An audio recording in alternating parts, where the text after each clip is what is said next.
Can I Be a Researcher? By Professor A. Ramachandran.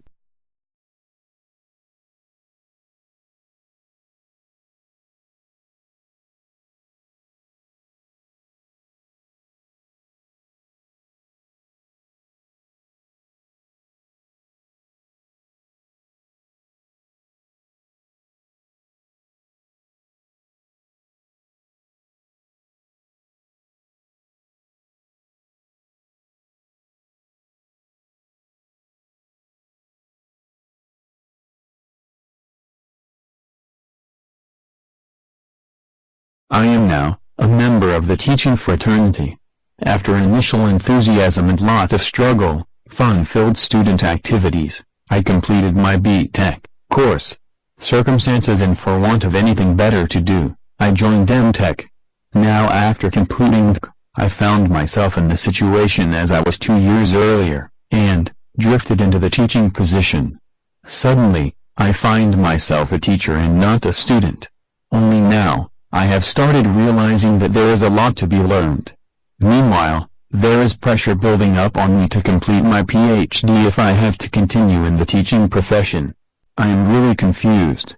I really don't know whether I can be a researcher. Help me please. This is not an isolated call. This is exactly what must be going through the minds of a lot of fellow teachers like me. They may have come to teaching profession by choice or for want of anything better. But this thought is never far away from the minds of scores of fellow teachers like me.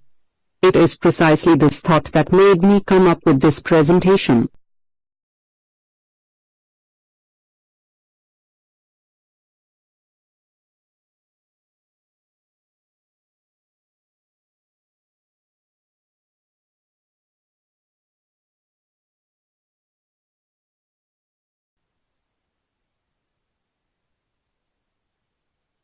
Other important things to be considered are: 1. Teaching has moved a long way from the traditional lecture-learner system. It is not a teacher-centric situation anymore. 2. Teachers of today are no more just lecturers but guides. 3. Students are no more mere listeners but co-explorers of knowledge. 4. Under the circumstances, education must necessarily be more and more interactive and also experimental for both parties. 5. Thus, it is all the more important to accept the simple fact that more techniques are available for the teachers of today. Hence, different teaching skills are evolving day by day. Let me begin by assuring you that what follows is just a discussion and not passing a judgment. Let us begin by considering a real-life situation.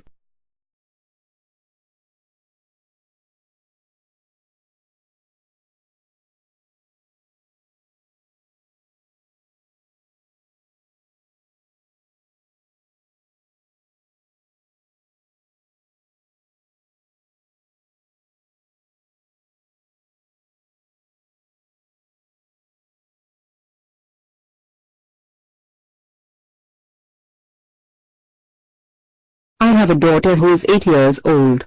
One day, I had taken my family to a reputed restaurant for dinner. In our next table, there was a similar family of threesome, and the only difference was that they had a son of similar age as that of my daughter.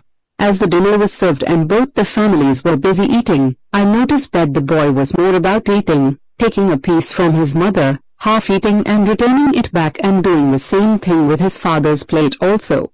At the same time, my daughter was asking us if she could taste this or taste that and took a piece and then ate it in full before returning to her own plate. This made me mutter to myself, what an awful table manner that the boy has. In a similar manner, they had also noticed my daughter and was indirectly admonishing their son and was imploring him to look at my daughter and learn some table manners. The boy could be heard saying, "Let me enjoy my dinner and don't compare me with anyone else."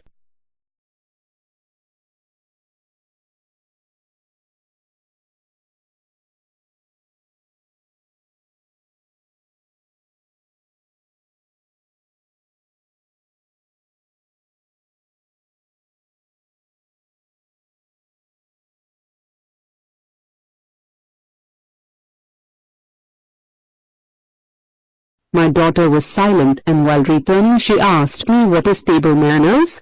and I replied that she was too young to understand that now and would explain it to her later.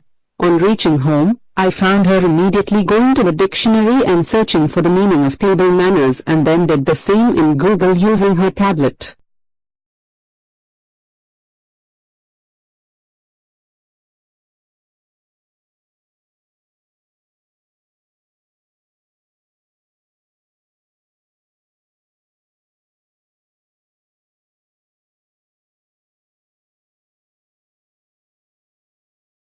The question that comes up is, who can be called a researcher? 1. Will you say that my daughter has it in her to be a researcher? 2. Will you say that the boy has it in him to be a researcher? 3. Will you say that I have it in me to be a researcher? 4. Will you say that none of us have it?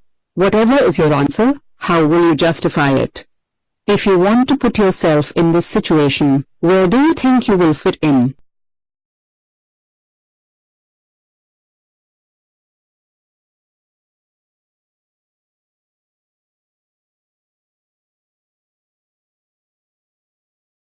The difference in this situation is that my colleague and I have gone to the restaurant on our way back home from a day's tiresome work. Both of us were exhausted after doing a thankless job in the institute, and were feeling hungry and just wanted something to eat and get the energy to go back home since it was far away from the institute. Thus, the precondition, or the frame of mind, were similar in both cases.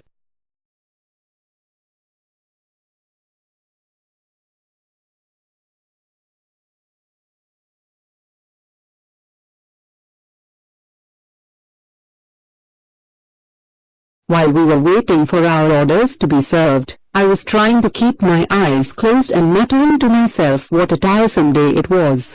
On the other hand, my colleague was busy surveying the people who were there and was speculating on their moods from their body language and whether they were also a set of people as hungry as we were, or if anyone has come here just for the pleasure of it, or if there was somebody who was here so that he or she could avoid going home that much earlier, and so on.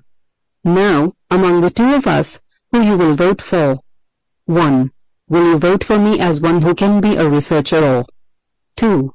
Will you vote for my colleague as a possible candidate for researcher, and why? Given a choice, whose shoes you would like to wear, my shoes or my colleagues? Whatever be your choice, how will you answer this question? 1. Being a researcher is an urge from within, and then, you learn to sharpen your research skill as you progress, or 2. It is something that you have to learn it from others.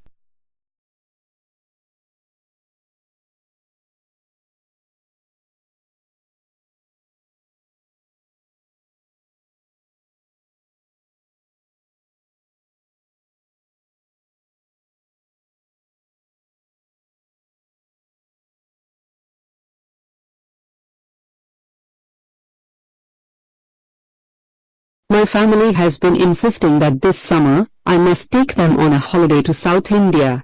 The discussion on this started pretty early, in November 2013. Since my wife is a pretty good surfer of the net, I had requested her to identify the vacation spots, choice of hotels and the budget, etc., and we used to discuss about this at least once a week in the early part of December, and in January, we used to discuss it more often, and by February end, we had our plans ready and the only thing left was finalizing the dates of vacation.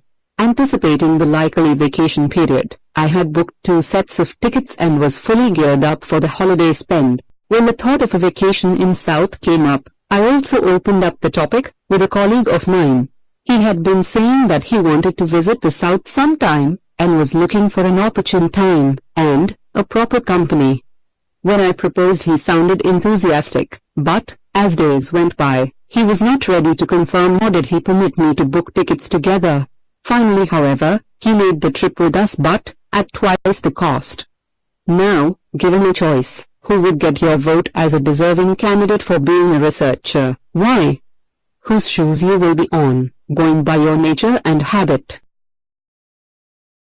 The simple illustrations cited here bring out the important qualities or characteristics that a researcher should possess. 1. Do you have what it takes for a project management? 2. Do you have the eye for a budget, and Given a budget, can you handle it to the satisfaction of all concerned? 3. Do you have the instinct to team building and team management? 4. Do you have the necessary skills to handle relevant data as and when they present themselves, and use them to help you succeed in your project? 5. If necessary, do you have the necessary IT skills to help you assimilate and analyze large volume of data and also present the result of such analysis to convince others who are interested in the project for different reasons? Now, if all the discussions I had brought out did not convince me enough to believe that I can be a researcher, where does that leave me? Can I be a researcher now? Help me please.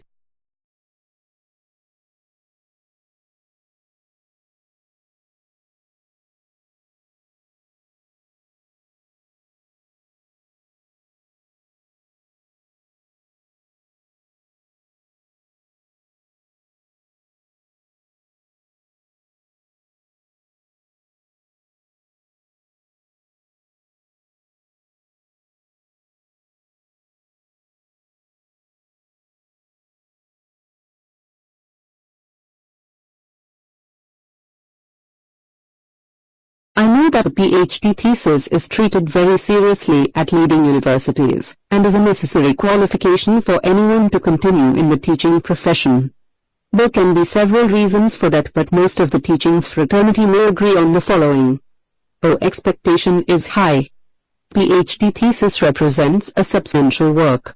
Faculty often tell other people that we have a student working on this area for his or her PhD thesis.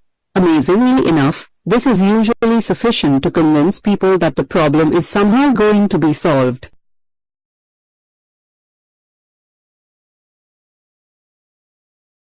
PhD thesis research is a task to ensure that the student can later take on independent, long-term research commitments.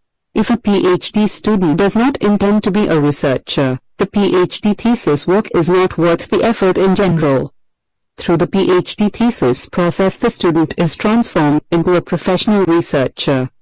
Faculty are judged by the theses of their PhD students. High-standard PhD thesis is probably one of the most important factors that contribute to the success of graduate education at leading universities. PhD thesis is probably the only real challenge for getting a PhD degree. PhD qualifier is seldom a problem for motivated students. PhD thesis research is probably more mechanical than a new graduate student would think. Of course, the process is still too complex to be automated. Knowing this mechanism can be more important than thesis results themselves. Some information presented here may be relevant to your whole research career, that is, it is not just for the PhD thesis per se. Please remember that this talk is not that of a professional researcher, and is just a common sense talk, aimed at inducing down-to-earth discussion. Or maybe, if I had the opportunity of hearing someone speak to me in my earlier days, I also could have undertaken research and become a successful researcher in the sense that I could have got a PhD degree. Most likely this is your first major research experience. A big challenge for most students. No simple recipe. Different talents. Different kinds of theses. Different approaches. The work is judged by thesis committee, mostly advisor. This produces anxiety. Unlike other research you will do, the evaluation mechanism for thesis research is very unique. No clear contract, no clear standard, we only know it is high.